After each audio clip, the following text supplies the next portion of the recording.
ഇന്ന് ഫെബ്രുവരി 4 world cancer day ആണ്, അഥവാ ലോക ക്യാൻസർ ദിനം. 2000 മുതൽ കഴിഞ്ഞ 26 വർഷമായി ഈ ദിനം ആചരിക്കപ്പെടുന്നു. നമുക്കറിയാം, ക്യാൻസർ രോഗികൾ മറ്റു രോഗികളെ പോലെയല്ല. അവരൊരു പ്രത്യേക സങ്കീർണ ആഴ്ചയിലൂടെയാണ് കടന്നു പോകുന്നത്. അവരുടെ ഡയഗ്നോസും അപ്പോഴത്തെ അവസ്ഥയും ദുഃഖവും സഹിഷ്ണുതയും എല്ലാം മറ്റ് അസുഖങ്ങളെ കമ്പയർ ചെയ്യുമ്പോൾ വ്യത്യസ്തമാണ്. അതുകൊണ്ട് തന്നെയാണ് ഈ വർഷത്തെ സന്ദേശം യുണൈറ്റഡ് ബൈ യുണീക്ക് എന്നുള്ളതാണ്.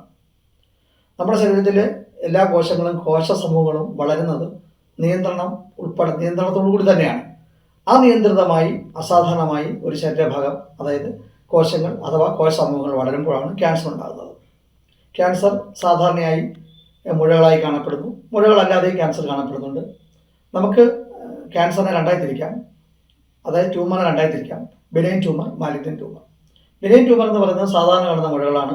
അത് വലിയ പ്രശ്നം ഉണ്ടാക്കാറില്ല. അത് വളരെ സാവധാനമേ വളരുകയുള്ളൂ. പക്ഷേ അത് വളരെ പ്രധാനപ്പെട്ട അവയവങ്ങളാണ് വരുന്നതെങ്കിൽ, ബ്രെയിൻ പോലുള്ള അവയവങ്ങളാണ് ബിനൈൻ ട്യൂമർ വരുന്നതെങ്കിലും അത് പ്രശ്നമാകാം. രണ്ടാമത്തത് മാലിഗ്നന്റ് ട്യൂമറാണ്. അതാണ് സാധാരണഗതിയിൽ നമ്മൾ ക്യാൻസർ എന്ന് പറയുന്നത്. മാലിഗ്നന്റ് ട്യൂമർ ശരിയായ രീതിയിൽ ചികിത്സിച്ചില്ലെങ്കിൽ മറ്റു ഭാഗങ്ങളിലേക്ക് വ്യാപിക്കാൻ സാധ്യതയുണ്ട്. അതാണ് അതിൻ്റെ പ്രത്യേകത. നമുക്കറിയാം, ക്യാൻസർ പലതരത്തിൽ പല ഭാഗങ്ങളിലും ഉണ്ടാകുന്നുണ്ട്. അതിനനുസരിച്ച് അതിൻ്റെ രോഗലക്ഷണങ്ങളും വ്യത്യാസം വരും.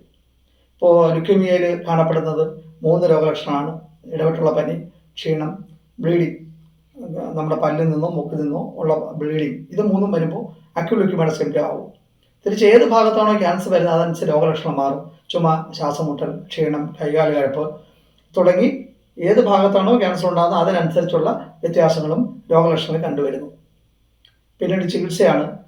ചികിത്സ നമുക്ക് പല രീതിയിലുണ്ട്. മോഡേൺ മെഡിസിൻ ഉണ്ട്, റേഡിയേഷൻ ഉൾപ്പെടെ റേഡിയേഷൻ ഉണ്ട്, മറ്റ് തെറാപ്പികളുണ്ട്. അതെല്ലാം മോഡേൺ മെഡിസിനാണ്. ആയുർവേദം, സിദ്ധ, ഹോമിയോപ്പതി തുടങ്ങിയ വൈദ്യശാസ്ത്രങ്ങളൊക്കെ ചികിത്സയുണ്ട്.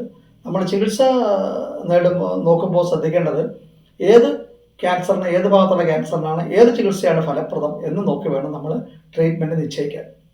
അല്ലാത്ത പക്ഷം അത് രോഗിക്ക്, ഒന്നാമത് ഇത് സങ്കീർണ മാസവുമാണ്, ആവശ്യമുള്ള പ്രശ്നങ്ങൾ രോഗിക്കുണ്ട്. ആ ട്രീറ്റ്മെൻറ്റിൽ കൂടി സുഖത്തിനേക്കാൾ ഉപരി ആ രോഗിക്ക് ദുഃഖമാണ് ഉണ്ടാകുക പതിവ്. അതുകൊണ്ട് ചികിത്സ നിശ്ചയിക്കുമ്പോൾ ഏതാണോ അതനുസരിച്ച് ചികിത്സ നിശ്ചയിക്കുക. നമസ്തേ.